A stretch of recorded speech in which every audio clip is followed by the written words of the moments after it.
bets 4,400. And you can't blame him. Can't imagine Scotty would check an ace or two pair on the turn.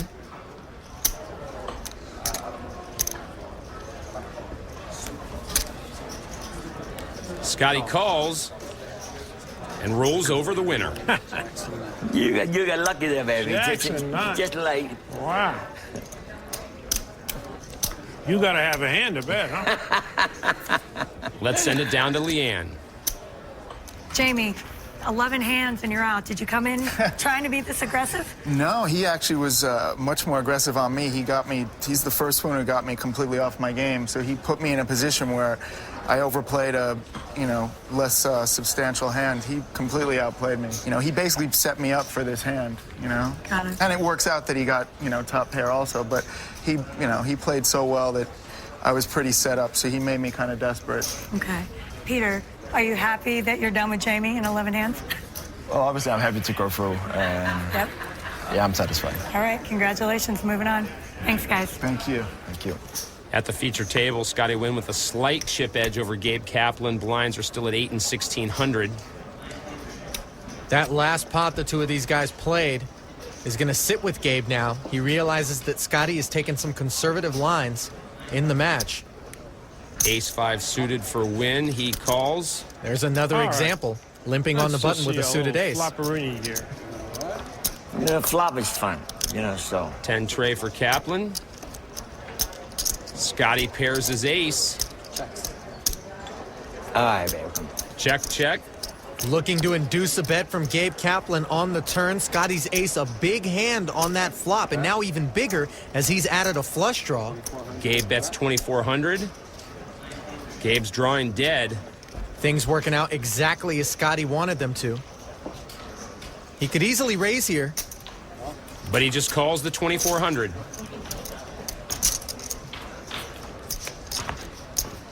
Kaplan pairs his 3, but his hand's still second best. He checks.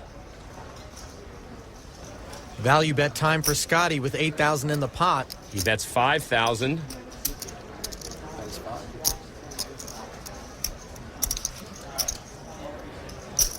Gabe calls. Kaplan must have had Scotty on no pair on the flop and then a busted straight or flush draw on the end. I almost raised you on the turn, but just play safety. It worked great for you. Yeah.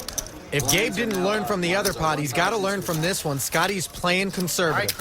At table 5, Chris Moneymaker has Eric Seidel covered, but Moneymaker has run into a Seidel straight. Eric has flopped a straight. Chris is going to need some help on the turn or this pot's all done with. Here's the turn.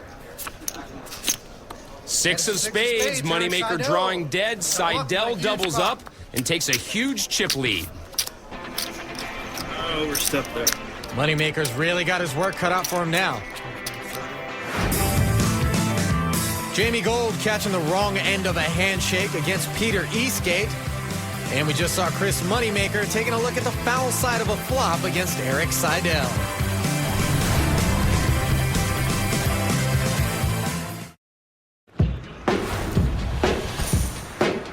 Welcome back to Caesar's Palace. Jamie Gold went broke at the hands of Peter Eastgate, so we've got a new table 4.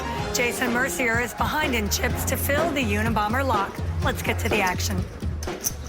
Looks like casual Fridays at table 4. I didn't get that memo. No, me neither. Lock on the right in the red. His chip lead nearing 30,000. Blinds are at 8 and 1,600. He takes a look at 10-7 and limps in. Call 16. Mercier with pocket 9s. Checks. Little slow play here. 9's a somewhat vulnerable hand. Phil flops a gut shot straight draw. A 9 on the turn would make things interesting. It would also be harder than expected to come by, considering 2 of them are in Jason's hand. And Mercier's leading out here with 1 overcard to the board. I like that. Laak gonna tear one off. 10 would give him the best hand. Phil now with a 2-way straight draw. Make that 3,700. Jason bets 3,700. That's a big card for Phil on the turn. We raised that much. Phil raises to 23,600. Wow. You want the counter down? Gutsy play by Phil Laak gets Mercier off the best hand. At table 5, Eric Seidel with a chance to put Chris Moneymaker away. Ace queen. No, you have 40%. 10-8 of diamonds for Chris Moneymaker. He's in And good let's take shape a look heading to at the flop. Moneymaker ran into the nuts straight with king deuce last time around. This time ace queen against 10-8. Tray 5-7 misses both players. Here's the turn. Chris can't bear to look. There's the board with the 3. Still runner straight, huh? Nothing.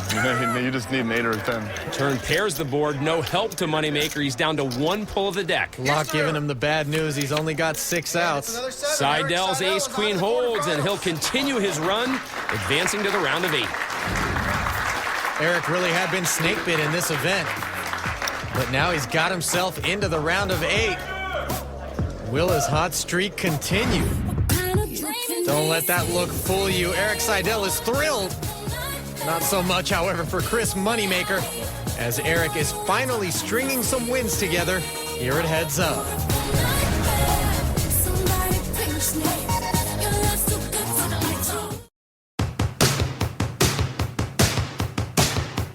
I would say the most memorable beat I've taken was in a hand against Gus Hansen, where I flopped 3 6s and he flopped 3 5s, and the turn came a 5 and he made quads. I got involved in pot with Xiao Zhang, and the flop came out. I had an ace-high flush, and he had a gut shot straight flush draw. I just didn't think it was coming this time, but it came right away. I had a straight flush, and then somebody had a higher straight flush. I guess I've been pretty blessed in poker. I haven't really had that many bad beats. I remember the worst beat I've ever given, not the one I took. I don't remember my bad beats. I think about the good ones. I do pride myself on the fact that I really can't answer that question. I was playing in a stud game, and I had 4 8s, and a guy hit a 9 on 6th Street and a 9 on the river, and made 4 9s. Flop kings full against 2 7s, and the turn was a 7 and the river was a 7. I flopped top full house and lost to runner, bigger full house. Flopped a set against a pair, and it got catches runner straight. I flopped a set and got it counterfeited by runner. That was brutal. I had 2 aces, and I put in a raise, and he called, and it came ace, king, 4. And he put all of his money in with a king and a jack. The next 2 cards were a 10. Bam, they dealt the queen. That was kind of an ugly beat. The worst beat I've ever taken was having to answer a question about Phil Hellmuth being naked. That is indeed a bad beat. But we've seen some bad ones at this year's tournament as well. I've done it twice in 3 months where I needed a 10 on the river to make a gutter ball straight to beat like a substantial hand that I was against. And they were both for real. One was Phil Gordon right here, and one was JT Tran in the Premier League for like for real money, chips, advance. 2 times. Hit them both. 2 times. 2 times. Running good. Sick. So ahead of expectation right now. We mentioned bad beats. These two have been handing them out lately. Mercier to Corver in the round of 32, and Laak defeating Phil Gordon on a similarly cruel river card. Jason looks at 9-7. I can't tell you the number of times, Craig, people will stop me and say, hey, do you guys rig the deck? Do you set this stuff up? And I mean, you can't really make this stuff up. It happens every year, though. And a call. After Mercier raises to 4,700, Phil calls.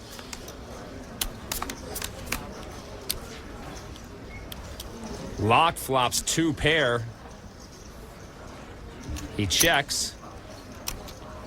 Mercier's got a gut shot straight draw here, and he's the pre-flop raiser. Jason bets 5,100.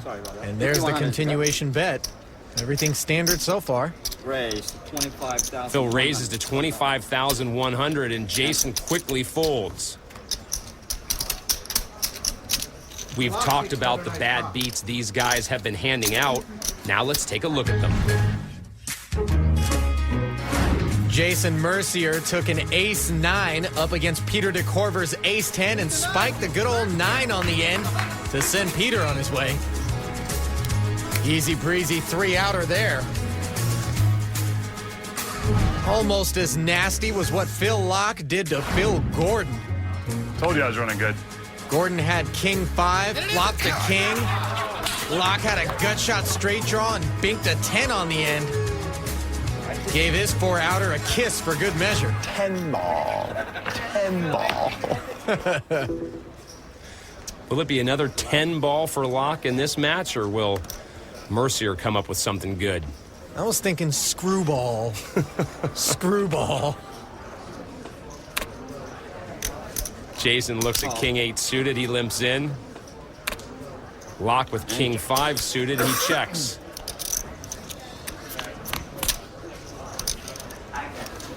Mercier pairs his 8. Laak checks. He's way, way, way behind in this spot. Complete air on the flop. Jason bets 2,800, and Phil calls. Whoa. What's happening here? Phil Laak apparently looking to get tricky and creative, tearing one off with king high. Laak pairs his 5, still trails. He checks. Safe check from Jason behind. That card easy for Phil to bluff raise. Jack's no help to Phil. Checking again. Now Jason can feel safe that his 8 is the best hand. Jason bets 7,300. Mercier bets 7,300. Pretty healthy bet. Laak's got to wonder if it's not a bluff here. Jason would have taken the same line with air. Laak pays him off, and Jason takes a healthy pot. Laak called 2,800 on the flop, ends up costing him over 10,000 total when he could have just check folded. That one, I played poorly. I think I played poorly. You had me pre-flop, flop, turn, and river. You had me on every street. Wow. All streets crushed. Every street.